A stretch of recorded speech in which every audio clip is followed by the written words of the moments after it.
नमस्कार। आज मैं फिर 2 दिन 3 दिन के गैप के बाद आपके सामने उपस्थित हो रहा हूँ। पहले जो 3-4 दिन त्योहारों के समय में नहीं उपस्थित हो पाया उसका कारण मैंने बताया था। आज मैं आपको इसलिए बता रहा हूँ क्योंकि बहुत से लोगों ने, हमारे बहुत से शुभचिंतकों ने, बहुत से परिवार के तमाम सदस्यों ने मुझे मेरी नई ज़िम्मेदारी के लिए बधाई दी है। आप लोगों ने भी पढ़ा होगा। कोई 1 हफ्ते पहले मुझे उत्तर प्रदेश सरकार ने एक नई ज़िम्मेदारी सौंपी है, मेरा अपॉइंटमेंट किया है। Uttar Pradesh expressways and industrial development authority, UPEDA जिसको शॉर्ट फॉर्म में कहते हैं। आप गूगल में जाएंगे तो शायद आपको इसकी विस्तार से जानकारी हो जाएगी। हिंदी में इसको उत्तर प्रदेश एक्सप्रेसवेज़ और औद्योगिक विकास प्राधिकरण जाना जाता है। इट्स अथॉरिटी, यूपी गवर्नमेंट की है। इसमें मुझे नोडल अफसर Purvanchal expressway for security and safety and traffic management and regulation, इस स्पेसिफिक टास्क के लिए पूर्वांचल एक्सप्रेसवे के लिए मुझे अपॉइंट किया गया है। ये पूर्वांचल एक्सप्रेसवे करीब 340 किलोमीटर लंबा है। लखनऊ से शुरू होकर ये बिहार के बॉर्डर यानी बक्सर और बलिया के बीच में जो पुल है उससे करीब 18 किलोमीटर पहले जिला गाज़ीपुर में हैदरिया में ये टर्मिनेट होगा। 340 किलोमीटर लंबा 6 लेन एक्सप्रेसवे। उत्तर प्रदेश में इसके पहले जो एक्सप्रेसवे बना, इस अथॉरिटी ने जिसको बनवाया, वो लखनऊ आगरा एक्सप्रेसवे था जो पिछले 5 सालों से चल रहा है। इसमें नई जिम्मेदारी के साथ जो मैं आपके समक्ष समय नहीं दे पाया उसका कारण ये था कि ये एक्सप्रेसवे बनकर तैयार हो गया है, इसकी रोड बनकर तैयार हो गई हैं, बाकी पैराफेरनेलिया भी बहुत जल्दी तैयार हो जाएगा। और इसी महीने की 16 तारीख को माननीय प्रधानमंत्री जी इसको राष्ट्र के नाम समर्पित करेंगे। इसका उद्घाटन होगा जिस पर गाड़ियों का आवागमन शुरू हो जाएगा। इसी कारण से मैं अपने तमाम टीम के लोगों और अधिकारियों के साथ बार बार यहाँ से गाज़ीपुर, यहाँ से मऊ, यहाँ से आज़मगढ़, यहाँ से सुल्तानपुर और वो स्थान जहाँ पर माननीय प्रधानमंत्री जी को उद्घाटन करना है वहाँ तक जाने की वजह से रात ही में, बहुत रात में लौट पाता था और आपको समय नहीं दे पा रहा था। एक्सप्रेसवेज की सिक्योरिटी जो देश भर की है उसको सुप्रीम कोर्ट मॉनिटर करती है। तमाम महाराष्ट्र में बहुत ढेर सारे हैं, जैसे मुंबई से पुणे तक का हाईवे है और बहुत ढेर सारे देश भर में हाईवेज, एक्सप्रेसवेज बने हैं, नॉट हाईवेज, एक्सप्रेसवेज बने हुए हैं। तो इस एक्सप्रेसवे के लिए एक इंटरनेशनल स्टैंडर्ड का या इंटरनेशनल जो इनके मानक हैं, अंतर्राष्ट्रीय मानकों पर आधारित एक फूल प्रूफ सिक्योरिटी मॉडल तैयार किया जाना है, जिसकी जिम्मेदारी सरकार ने दी है। इसी वजह से पिछले 2-3 दिनों से मैं आपके समक्ष नहीं आ पाया। दूसरी एक और इम्पॉर्टेंट बात आपको बतानी है कि ये जो तमाम साइबर फ्रॉड के तरीके हैं, इसी तरह के एक फ्रॉड से मेरा भी आमना सामना हुआ। बात परसों रात की करीब 1:30 बजे की है। एक व्हाट्सएप मैसेज आया मेरे पास जिस पे फ़ोटो लगी हुई थी एक बहुत ही मशहूर रिटायर्ड आईएएस अफसर जो प्रमुख सचिव राज्यपाल रहे हैं और यहाँ अलग अलग कैपेसिटी में बहुत इम्पॉर्टेंट जगहों पे रहे हैं, लेकिन कोई 7-8 साल पहले वो रिटायर हो गए। जब मैं यहाँ एसपी सिटी था तो वो उस समय प्रमुख सचिव श्री राज्यपाल थे। उनकी फ़ोटो लगी हुई और एक नंबर से, अननोन नंबर से उनकी फ़ोटो आई, मैसेज आया, hi Rajesh, how are you, hoping everything is fine at your end. मुझे फ़ोटो देखी मैंने, मुझे बड़ा ताज्जुब हुआ कि पिछले 10 सालों से कभी इन्होंने मैसेज नहीं किया, कभी कॉल नहीं किया। रिटायरमेंट के बाद संभवतः ये उड़ीसा अपने गृह राज्य में चले गए थे। अचानक कैसे इन्होंने याद किया। मैंने भी तुरंत रिप्लाई किया, I am fine sir, how are you, और कहाँ हैं आप, where are you now located. इसके पहले कि वो उसका जवाब दे, उधर से एक आया कि Rajesh, I want to connect you with my page. Exact wording ये थी, I want to connect you with my page. मैंने पूछा विच पेज। फिर अगले मैसेज दिया, फेसबुक पेज, क्वेश्चन मार्क। उसने कोई जवाब नहीं दिया।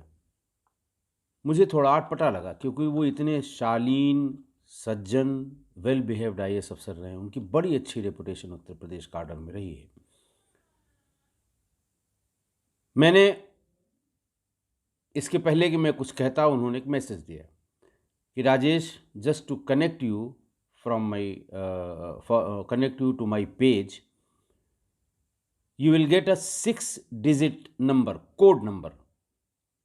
Please send me that code number. And WhatsApp has given me this code number, 6 digit का नंबर, 345 समथिंग करके एक नंबर उन्होंने दिया।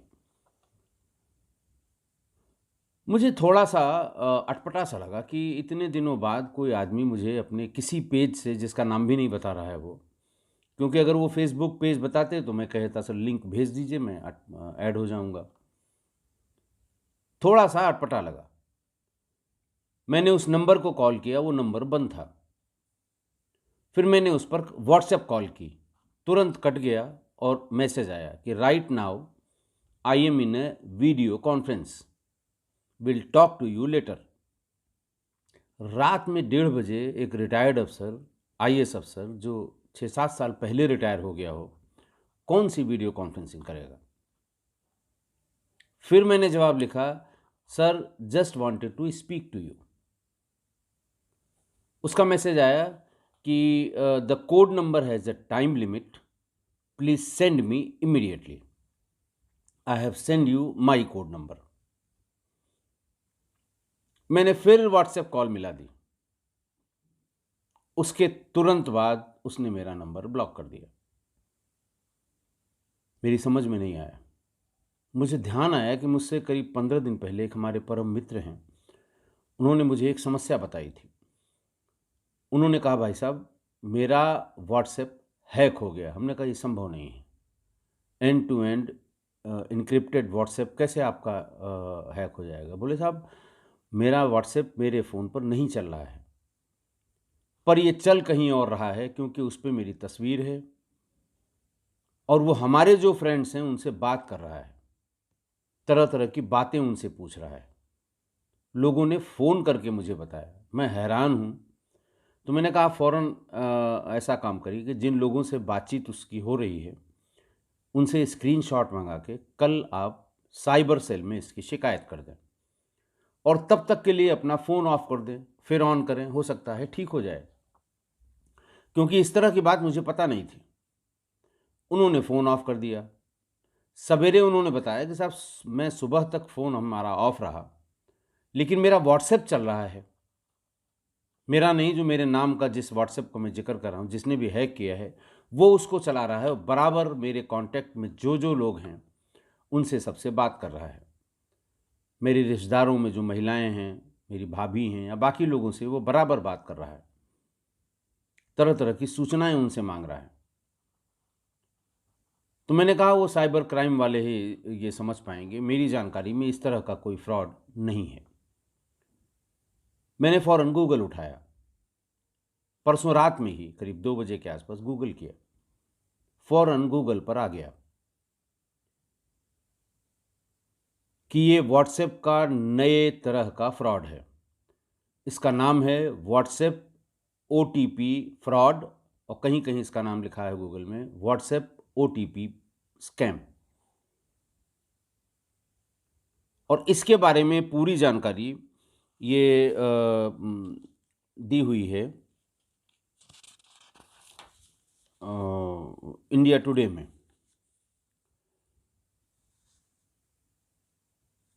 इंडिया टुडे के अंक में ये सारी जानकारी दी हुई है। ये है इसी मई या जून का है जिसमें ये जानकारी दी गई है।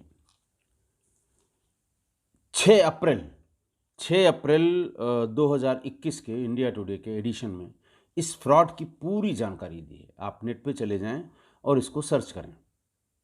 उसमें तरीका ये बताया गया है कि आपके नंबर पर व्हाट्सएप कोई आदमी उसको लॉगिन करता है। व्हाट्सएप पे जब आप जाएंगे तो आपका मोबाइल नंबर पूछेगा, तो आप अपना मोबाइल नंबर लिखेंगे। लेकिन जो फ्रॉडस्टर हैं उनको अगर आपका मोबाइल नंबर मिल गया तो वो आपका नंबर ट्राई करेंगे। जब वो नेक्स्ट स्टेप पे जाएंगे तो वो कहेगा कि आपने मोबाइल शायद चेंज किया है, आपके पुराने नंबर पर एक OTP भेजा जा रहा है, कृपया वो OTP लिखें। और जैसे ही आप OTP लिखेंगे आपके मोबाइल फ़ोन से पूरा व्हाट्सएप उसके मोबाइल फ़ोन पर चला जाएगा। उसके पास व्हाट्सएप पे आपने जो जो चीज़ें सेव कर रखी हैं, जिससे जिससे बात करते हैं, चैट की डिटेल सब उसके पास चली जाएगी। उसमें आपने मम्मी के नाम से, पापा के नाम से, बहनों के नाम से, घर लिख के, और नाम पत्नी का नाम है तो नाम से आप फीड किए रहते हैं। फिर वो उसको फ़ोन करेगा, व्हाट्सएप पर उसको वो करेगा, चैट करेगा, कहाँ हो, क्या हो। उसे अटपटा लगेगा कि भाई ये तो यही हैं, ये क्यों पूछ रहे हैं। लेकिन इतनी स्मार्टली वो करते हैं, मुझे ऐसा लगता है कि ऐसे किसी व्यक्ति को OTP फ्रॉड या स्कैम में, जिनमें पटनायक साहब का भी नंबर रहा होगा, वो उसने, क्योंकि उनके पास मेरा नंबर फीड था, उस समय मैं SP सिटी था, वो हैक करके वो इस तरह से हमारे कॉन्टैक्ट सब हैक करना चाहता था। मैं बता इसलिए रहा हूँ, मैं नहीं चाहता कि मेरे किस्सा गोई परिवार का कोई सदस्य इस तरह की जालसाजी के जाल में फंसे। सभी लोग एक बार फिर से गूगल पे जाके इस व्हाट्सएप OTP स्कैम के बारे में, क्योंकि जो आदमी आपको मैसेज करेगा ID उसकी वही होगी जो आप हमेशा इस्तेमाल कर रहे हैं, फ़ोटो उसकी वही लगी होगी, नंबर अलग होगा। उसका बताते हैं पूछने पर, जो मैंने डिटेल देखे, उनका ये मेरा नया नंबर है और आपको इसमें कनेक्ट करने के लिए, ताकि हम नए पेज पे हम लोग चले जाएं, या लिखते हैं कि मैंने एक नया बिजनेस अकाउंट खोला है, आपको कनेक्ट करने के लिए जो 6 डिजिट OTP आएगी, OTP नहीं कहते हैं, कोड कहते हैं, 6 डिजिट कोड जो आएगा वो हमको दे दीजिए। आपने ये 6 डिजिट कोड दिया नहीं कि आप लुट गए। सारी इन्फॉर्मेशन व्हाट्सएप की, अगर आपकी किसी महिला मित्र से बात हो रही है या महिला की किसी अपने पुरुष मित्र से बात हो रही हो, तो वो चैट के स्क्रीनशॉट करके और आपको ब्लैकमेल भी शुरू करेगा। आपके कांटेक्ट में जो आप उसको लगता है कि ये सीनियर हैं या रिश्तेदार हैं, उसको भेजेगा। तो ये नए तरह का साइबर फ्रॉड शुरू हुआ है। पहले जो चल रहा था वो फेक ID फेसबुक में बना के, जिसका मैं भी 4 बार शिकार हुआ हूँ। आपकी फ़ोटो डाउनलोड कर ली, आपके 10-15 कॉन्टैक्ट्स जो हैं फेसबुक फ्रेंड हैं उनकी फ़ोटो डाउनलोड कर ली, और फिर आपको रिक्वेस्ट भेजी कि मुझे अर्जेंट 20,000 रुपये की ज़रूरत है। या आपको उसने, हालांकि उसको कभी चैट डिटेल्स नहीं मिलेंगी, इसमें तो पूरा का पूरा व्हाट्सएप उसके पास चला जाएगा। अगर उसका बैकअप उसने डाउनलोड कर दिया तो 2 साल के चैट उसके पास चले जाएंगे। इसलिए आपका कोई कितना भी नज़दीकी व्यक्ति आपसे व्हाट्सएप करके ये पूछे कि ज़रा 6 डिजिट कोड बता देना, आप पहले फ़ोन करके उससे पूछ लीजिए, आपको पता लग जाएगा। और जैसे ही आपने पूछताछ शुरू की, आपको ब्लॉक करके वो अगले नंबर पे, अगले कॉन्टैक्ट पर लग जाएगा। तो मैं बार बार क्राइम के प्रति आपको जो सावधान करता हूँ, मेरी किस्सा गोई का पूरा मकसद ही यही है कि आप क्राइम के बारे में जानें, उससे बचाव के तरीके के बारे में जानें, क्रिमिनल मेंटेलिटी के बारे में जानें, क्रिमिनल बिहेवियर के बारे में जानें, वो परिस्थितियाँ जिसमें क्राइम होता है उसके बारे में जानें, ताकि आप सुरक्षित रह सकें। इसलिए मैंने इसका जिक्र करना ज़रूरी समझा। तीसरी बात और, जब मैंने लाइव किया था, ठगी के बारे में बताया था एपिसोड 338 में, उसमें ठगी और जालसाजी के बारे में एक किस्सा बताया था कि एक असिस्टेंट इंजीनियर को दो लोगों ने विजिलेंस का ऑफिसर बनकर रोक लिया और उनके पैसे ले लिए। उसी में ये भी जिक्र किया था कि जो ठगी का नया तरीका चल रहा है, महिलाओं को कहीं सुनसान जगह पर किनारे रोक लिया, दो लोग उसमें पुलिस की वर्दी में या सादी वर्दी में हैं तो अपने आप को पुलिस बता के कि देखिए आगे फलां जगह भीड़ है, आपकी चेन खींच सकती है, छीन सकती है, ये लिफाफा ले लीजिए, इसमें इसको रख के और इसे अपने पास सुरक्षित रख लीजिए। महिला को लगता है कि हमारे भले की बात कर रहा है, वो अपनी चेन, अंगूठी ये सब निकाल के उसमें रख के लिफाफे में, लिफाफा वो देते हैं और फिर उसके बाद 1 सेकंड के बाद लिफाफे को बंद करने के लिए और 3-4 जगह तो वो स्टेपलर रखे रहते हैं। लाइए बहन जी, मैं इसका स्टेपल कर दूं ताकि ये खिसके नहीं। स्टेपल कर दिया। इस बीच में उनका दूसरा साथी उसी तरह के एक लिफाफे में जिसमें कंकड़ पत्थर रखा हुआ है, वो उनको पकड़ा दिया। जाके जैसे ही खोला, उन्हें इस बात का पता लग गया। मैं इसलिए भी उस एपिसोड में मैंने आपको बताया था कि आप इसके शिकार न हों। आप तुरंत कह दें कि भाई साहब मैं रख लूँगी, आप परेशान मत होइए, या कह दीजिए कि आगे हमारा बेटा खड़ा हुआ है भाई सामने और मैं अभी उसको लेके आती हूँ, तब आपसे बात कराऊंगी, भाग जाएगा। इस एपिसोड के बाद 9 नवंबर 2021 को गोरखपुर से श्री राजेश सिंह, हमारे बहुत रेगुलर परिवार के व्यूवर हैं, आप बहुत कमेंट भी करते हैं, आप देखिएगा, उन्होंने एक मेल भेजा। उन्होंने लिखा कि मैंने आपका वो एपिसोड सुना था और उसी तरह की एक घटना आज के अखबार में है, बहुत डिटेल में लिखा हुआ है। अखबार की कटिंग उन्होंने मेल के साथ अटैच करके भेजी। बोले यही एग्जैक्टली ये क्राइम जो आपने बताया था वो गोरखपुर में हुआ है, एक महिला को उन्होंने लूट लिया। वो दैनिक जागरण की कटिंग में आज कम्युनिटी में डालूंगा, 9 नवंबर 2021 की, और मैंने आपको बताया था ये 25 अक्टूबर 2021 को। उसमें लिखा है कि सिंघाड़िया के बसेरा कॉलोनी की रहने वाली दुर्गावती जी संडे को 12 बजे Mahamana Madan Mohan Malaviya university of technology, बड़ा फेमस वहाँ का इंजीनियरिंग कॉलेज है, के सामने, गेट के सामने बने हुए बस स्टैंड पर इंतज़ार कर रही थी बस का। उन्हें शायद देवरिया जाना था। इसी बीच में दो लोग मोटरसाइकिल से आए। उन्होंने कहा कि देखिए आप बस में चढ़ेंगी और बस में पिछले 3 दिन से चैन और ये सब बदमाश खींच ले जाते हैं, तोड़ ले जाते हैं, आप कृपा करके इसको एक लिफाफे में, एक लिफाफा दिया उन्होंने कहा, इसको लपेट के रख लीजिए। और उसी जालसाजी में वो गहने वाला लिफाफा ये ले गए और कंकड़ पत्थर वाला लिफाफा उनको पकड़ा गया। वो जैसे ही आगे बढ़े वैसे ही महिला ने फौरन लिफाफा खोल के देख लिया, देखा कंकड़ पत्थर है। वो चिल्लाई, भागी, लेकिन वो मोटरसाइकिल से चले गए। 2021 और 20 की 10 घटनाओं का जिक्र इस कटिंग में है। फिर मेरा निवेदन है, मेरा रिक्वेस्ट है कि हमारे परिवार, किस्सा गोई परिवार के किसी भी व्यक्ति के साथ ऐसी घटना न हो, इसलिए मैं आपको श्री राजेश सिंह के उस मेल के बारे में बता रहा हूँ। आज मैं उसे पोस्ट कर दूंगा। कुछ लोगों ने और तमाम दुखी होकर बातें लिखी, जैसे मेरे एक तो 3-4 दिन तब मैं एब्सेंट रहा और अभी 2 दिन, इससे नाराज़ हुए लोग, हमारे परिवार के ही लोग।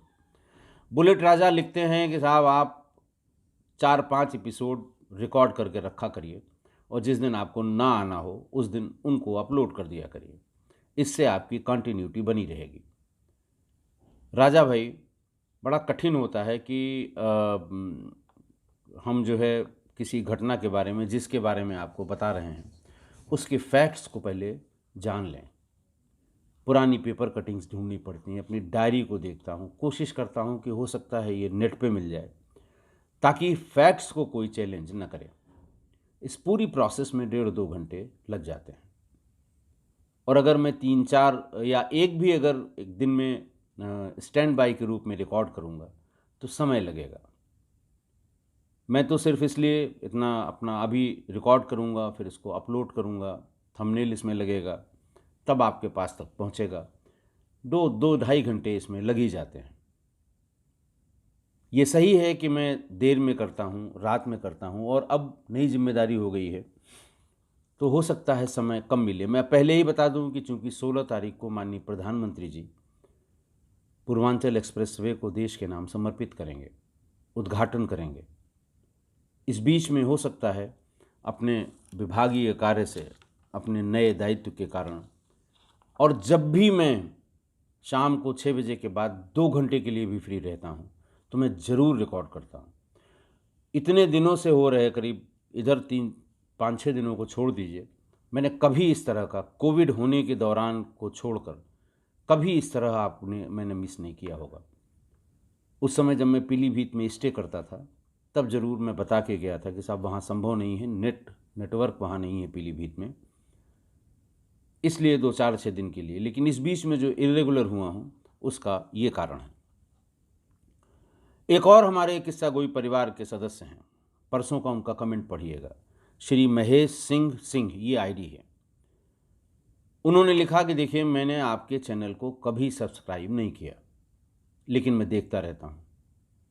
आपका कोई टाइम नहीं है, कभी शाम को अपलोड कर देंगे, कभी देर रात करेंगे, कभी करेंगे ही नहीं, कभी गायब हो जाएंगे। इसलिए मैं आपको ये बता रहा हूँ कि न मैंने कभी सब्सक्राइब किया था और न मैं कभी करूँगा। ये कमेंट में आप पढ़िएगा। और उसका रीज़न लिखते हैं कि जिसके टाइम का ही कोई ठिकाना नहीं है उसके पीछे मैं क्यों भागूं। महेश सिंह जी, गुस्से में आपने ज़्यादा लिख दिया। 1-2 दिन नहीं आया तो मेरे टाइम का ठिकाना नहीं है, ऐसा नहीं है। आपके पास चैनल में सारे 340-42 जो भी हैं वो आपके पास हैं। आप उसमें टाइम देख लिया करिए, कब अपलोड किया गया, कब से लोगों ने देखना शुरू किया। लगभग वही टाइम है, ऑफिस के काम से या बाकी काम से। अच्छा, उस समय तो 2 बार के कोविड में ऑफिस के भी काम नहीं हुआ करते थे, तो टाइम से अपलोड हो जाया करता था। अभी जब मैं रिटायरमेंट के बाद फ्री था, खाली था, तब भी बहुत गैप नहीं हुआ। लेकिन अब ये थोड़ी सी मजबूरी है। और दूसरा, ये मैं चैनल या ये जो एपिसोड हैं, ये मैं कोई पैसे के लिए, मैं कोई प्रोफेशनल यूट्यूबर नहीं हूँ। 1.5 साल 2 साल तो मैंने मोनेटाइज ही नहीं किया, और आप ही लोगों के रिक्वेस्ट के बाद कि साहब आप तो रिटायर हो गए, मोनेटाइज कर लीजिए। कभी मेरा ध्यान इस पर नहीं रहा कि मैं नहीं करूँगा तो मेरे पैसे नहीं बनेंगे, ऐसा कभी नहीं रहा।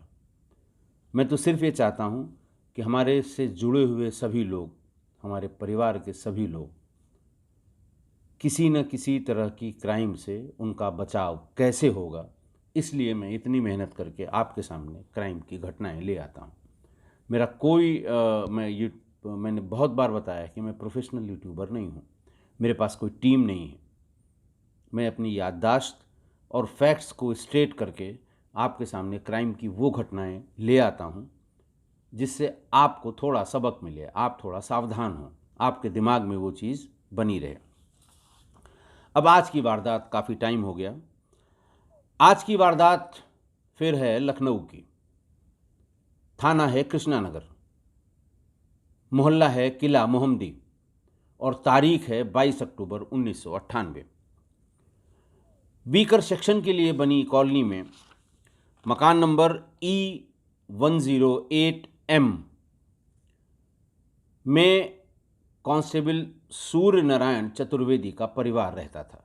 वो खुद भी रहते थे और परिवार रहता था। पहले कभी वो पोस्ट रहे होंगे आसपास, उन्होंने खरीद लिया, लेकिन उस दिन उनकी पोस्टिंग कृष्णानगर की ही एक दूसरी चौकी बिजनौर में थी और वो रात की ड्यूटी पर तैनात थे।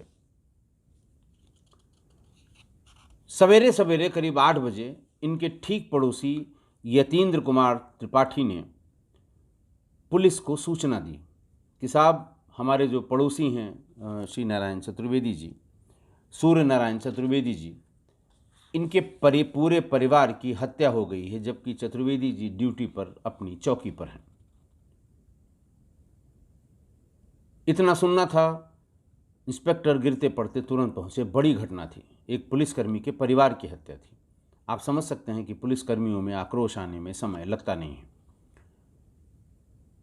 तुरंत मौके पर पहुंच के उन्होंने देखा कि कांस्टेबल सूर्य नारायण चतुर्वेदी की पुत्री कुमारी नीतू 5 वर्ष, पुत्री कुमारी विकी 3 वर्ष और पुत्री कुमारी इंदु 1.5 वर्ष शरीर धारदार हथियारों से अटा पड़ा था।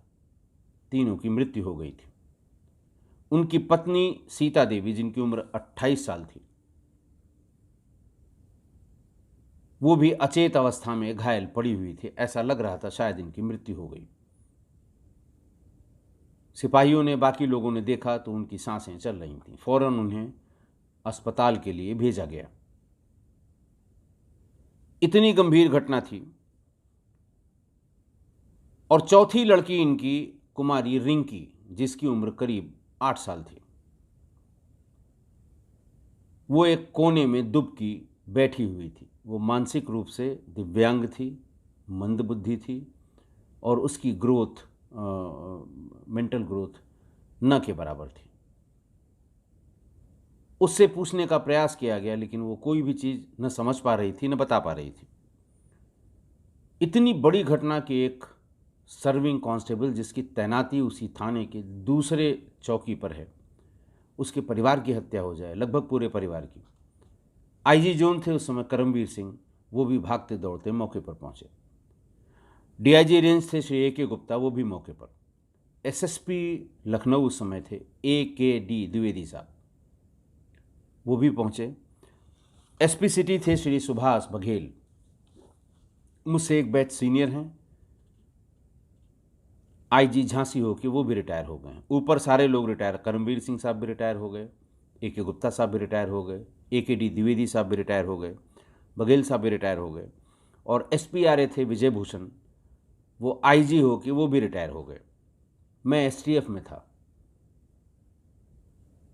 जैसे ये सनसनी की इस घटना का पता लगा, हम लोगों को डीजी ऑफिस से डायरेक्ट किया गया कि आप लोग भी पहुंचिए। हम भी पूरी टीम लेकर वहां पहुंचे।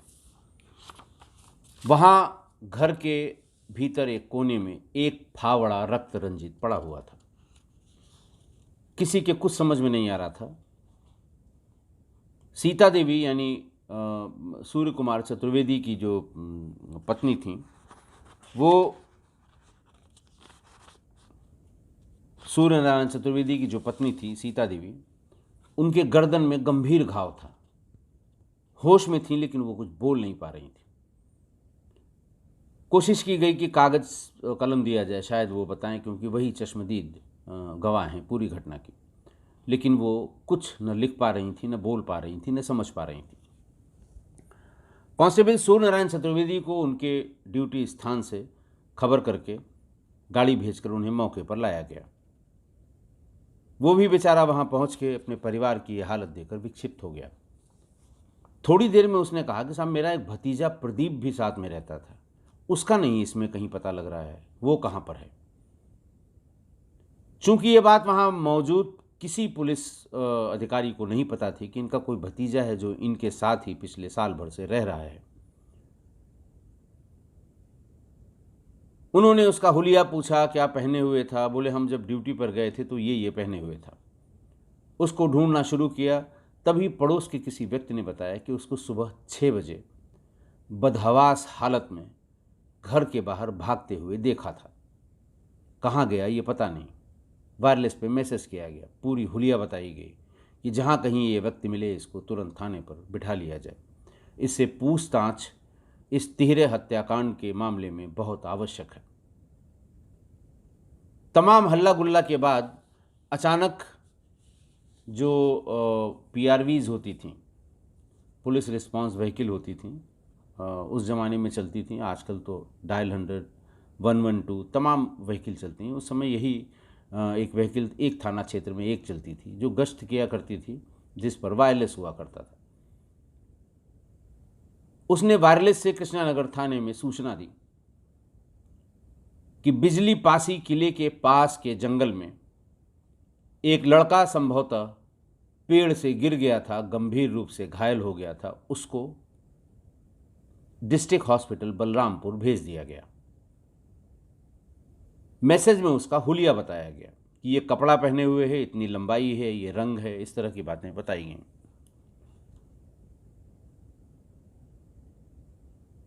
कांस्टेबल चतुर्वेदी से ये पूछा गया कि ये इस हुलिया का तो नहीं। उसने कहा साहब ये हुलिया तो मेरे भतीजे की लग रही है। फ़ौरन उसको एक गाड़ी में बिठाकर और बलरामपुर हॉस्पिटल भेजा गया कि जाके देखो ये वही है, और अगर नहीं है तो उसको ढूंढा जाना चाहिए। पुलिस उसको लेके वहाँ गई और उसने देखते ही पहचान लिया कि ये प्रदीप है, लेकिन तब तक प्रदीप की मृत्यु हो चुकी थी।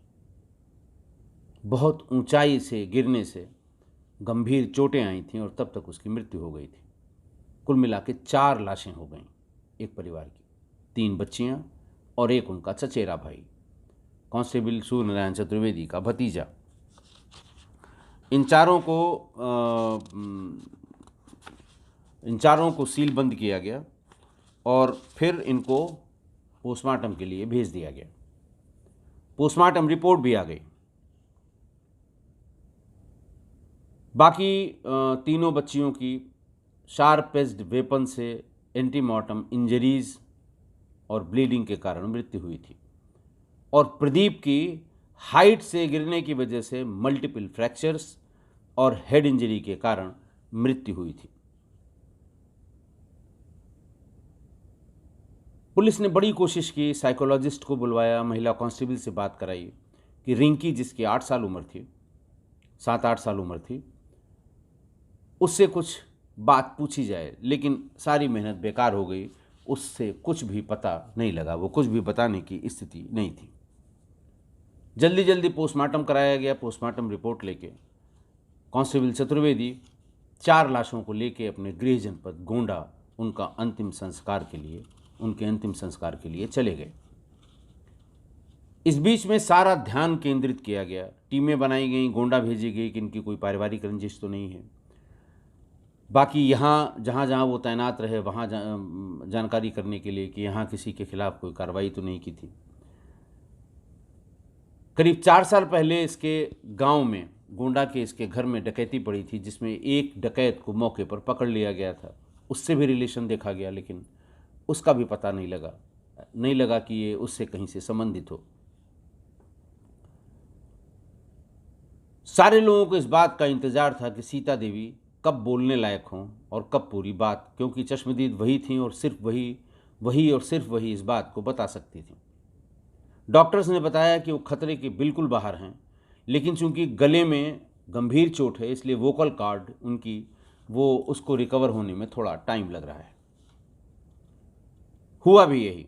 करीब 1 महीने बाद वो कुछ बोलने की स्थिति में आई, और 2 दिन लगातार उनके बोलने और फिर उसको करेक्ट करने के बाद पूरी बात समझ में आ गई।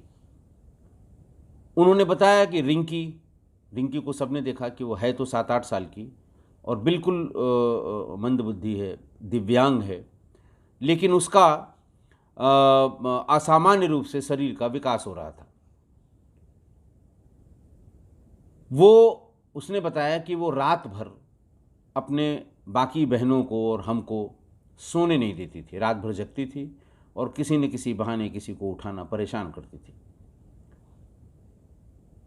पिछले 1 महीने से वो प्रदीप के साथ सोने लगी, और जब से प्रदीप के साथ सोने लगी वो कतई किसी को रात में परेशान नहीं करती थी। माँ ने बताया कि 3-4 दिन बाद मुझे कुछ थोड़ी सी प्रदीप के पास उसका सोना मुझे अच्छा नहीं लगा। मैं उसे ज़बरदस्ती अपने पास ले आई, लेकिन जैसे ही मैं सो गई वो फिर भाग गई प्रदीप के पास। 3-4 दिन कोशिश करने के बाद भी जब वो नहीं आई तो ये माना गया कि भाई है ये। प्रदीप की उम्र 22 साल थी। हो सकता है इसके पास वो कंफर्टेबल हो, इसलिए वो सोती रही। घटना वाले दिन सीता देवी ने, यानी तीनों बच्चियों की मां ने बताया कि रात में करीब 3:30 बजे अचानक रिंकी की चीखने की आवाज़ आई। मेरी नींद खुल गई और उठते ही मैंने पहले कमरे की लाइट जलाई। लाइट जलाते ही जो देखा मैंने, मैं दंग रह गई। रिंकी के शरीर पे कोई कपड़ा नहीं था और प्रदीप जल्दी जल्दी अपने कपड़े पहन रहा था। सीता देवी ने बताया कि मुझे समझने में देर नहीं हुई कि आखिर ये क्यों चीखी।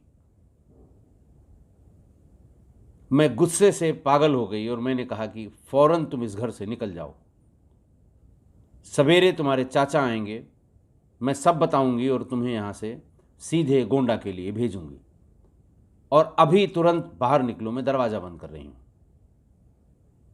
उसका कहना था उस समय प्रदीप कुछ नहीं बोला। चप्पल ढूंढ रहा था, अपनी चप्पल पाया और जैसे ही गेट के पास पहुंचा, उसने वहां रखा हुआ एक फावड़ा देखा और एकदम से फावड़े से अपनी चाची सीता देवी पे वार कर दिया। एक फावड़ा सिर पर और एक उनकी गर्दन पे लगा। सीता देवी का कहना है कि मैं बेहोश हो गई, उसके बाद का मुझे कुछ पता नहीं। लेकिन जो चीखना चिल्लाना या मेरा गुस्सा होना, उसकी वजह से बच्चियां तीनों जग गई थीं। मुझे लगता है कि मेरे मारने के बाद उन तीनों बच्चियों को इसने मार डाला। और चूंकि जैसा आप बता रहे हैं, मौके पर रिंकी ने सारे कपड़े पहन रखे थे, तो ऐसा लगता है उसने रिंकी को कपड़े पहनाए। हो सकता है उसे उस समय ये लगा हो, ग्लानि हुई हो कि वो वहां से भागा और बिजली पासी किले के पास जो जंगल है उसमें पीपल के एक बहुत पुराने दरख्त में वो ऊपर चढ़ गया। शायद इसलिए कि ऊपर रहूंगा तो किसी को पता नहीं लगेगा, नीचे रहूंगा तो पुलिस या बाकी घर के लोग ढूंढ लेंगे। और शायद ऊपर चढ़ने या ऊपर से थोड़ा नीचे आने या कंफर्टेबल होने की प्रोसेस में वो वहां से खिसका, नीचे जमीन पर गिरा और मर गया।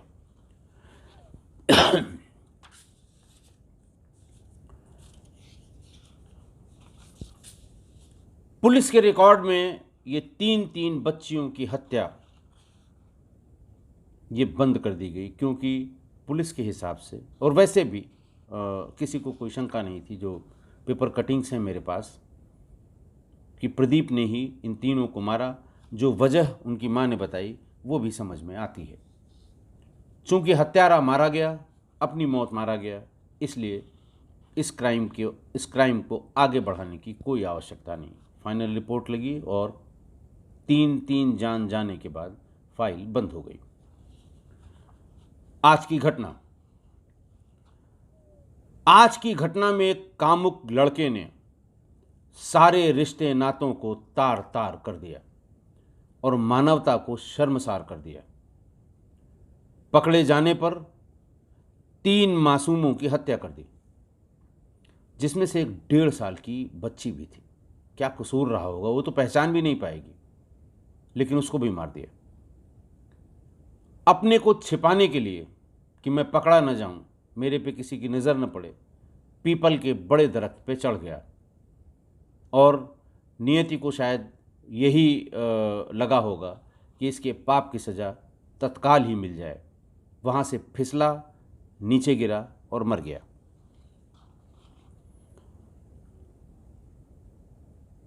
पर ऐसा हुआ क्यों? कौन सी परिस्थितियां ऐसी थीं कि 3 बच्चियों की हत्या हो गई? एक तो ये सीता देवी के पार्ट पर ये लापरवाही है कि जो बच्ची मंदबुद्धि है, दिव्यांग है, अपनी बात न कह पाती है न सुन पाती है, उसकी बाकी बच्चियों से सबसे ज़्यादा केयर होनी चाहिए थी। अपने पास रखती। सपोज करिए वो भाग रही थी, कारण ढूंढती कि ऐसा क्यों कर रही है, उसके पास क्यों सोती है, कोई न कोई तो कारण होगा। और जब सोती है तो कभी कभार रात में एक आध बार उन्हें चेक, कैसा, ऐसा नहीं है कि पहली बार उसने ऐसा किया होगा प्रदीप ने।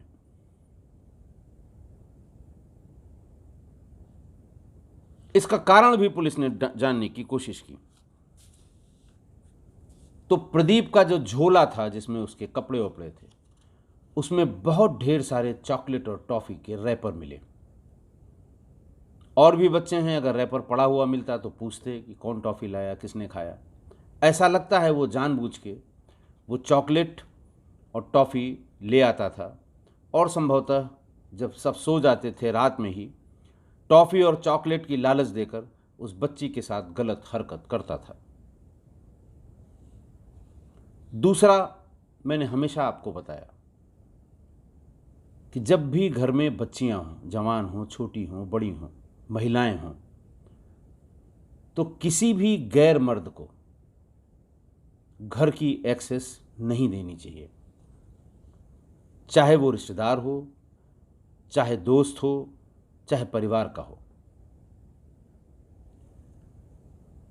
क्योंकि मेल मेंटलिटी, या ये कह लें कि किसी का जो बायोलॉजिकल प्रोसेस है किसी के ग्रो करने का, वो कब विकृत हो जाए इसका कोई भरोसा नहीं है। मेल का मतलब मैं सबके लिए नहीं कह रहा हूं, ऐसे विकृत मानसिकता वाले पुरुषों की बात कर रहा हूं जो मानसिक रूप से विकृत होते हैं। और इस बारे में मैंने कम से कम आपको 10 से 15 घटनाएं बताई हैं, पूरे सारे एपिसोड्स को मिला दें। एक घटना तो बहुत प्रोमिनेंट है, जो मेरे शायद कैरियर में सबसे ख़राब घटना जिसको मैं मानता हूं, जिसमें एक स्कूली बच्चों को रिक्शे से घर और स्कूल ले जाने वाले लड़के ने, आदमी ने बल्कि, 200-250 बच्चियों के साथ गलत हरकत की थी। लेकिन जब उसने ये बैटरी वाला रिक्शा ले लिया, तो उस पर पेरेंट्स अपने बच्चों को, नया नया लिया था, नया नया शुरू हुआ था, किसी योजना में मिला था, तो पेरेंट्स उसको, उस बहुत छोटे बच्चों को, बच्चियों को उससे भेजने को तैयार नहीं हुए। सबके दरवाजे पे गया, धीरे धीरे जब वो मिले तब तक 1-1.5 साल हो गया था। फिर एक बच्ची के साथ उसने कुकर्म किया, उसको मार दिया, बोरे में बंद कर दिया, लाश को ले जाकर सामने कहीं फेंक दिया। आप देखिएगा इस घटना को, बहुत ही मार्मिक, बहुत ही गंभीर घटना थी। तो ऐसे विकृत लोगों के बारे में मैं आपको बता चुका हूँ। इसलिए घर में महिलाएं, जवान लड़कियां, बच्चियां, कोई भी हो, किसी भी बाहर के व्यक्ति को, मेल को, लड़के को, कम उम्र का हो, ज़्यादा उम्र का हो, कभी ऐसे घर की एक्सेस नहीं देनी चाहिए, रखना ही नहीं चाहिए। पुराने ज़माने में तो, जो आज भी ग्रामीण क्षेत्रों में, इवन बहन भाई अगर हम उम्र हैं तो उनको अलग अलग कमरे में सुलाया जाता है। मैं ये नहीं कह रहा हूँ कि ये सब एक जैसे होते हैं, लेकिन ये कुछ प्रथाएं हैं, चल रही हैं, उनके पीछे कोई ना कोई रीज़न रहा होगा।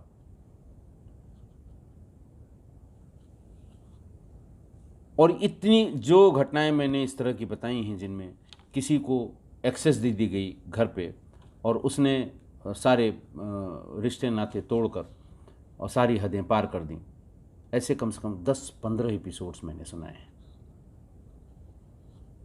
हमारे ख्याल से आज के लिए इतना ही। और मेरी बात से आप सहमत होंगे, नहीं सहमत हैं तो आप हमें मेल करें, कमेंट में लिखें। मैं फिर रिपीट कर रहा हूँ अपना mail ID, RAJESH Rajesh, PANDEY, कोई स्मॉल नहीं, कोई कैपिटल नहीं, कोई गैप नहीं, कोई अंडरस्कोर नहीं, राजेश पांडे 61@gmail.com। आज के लिए बस इतना ही। बहुत बहुत धन्यवाद।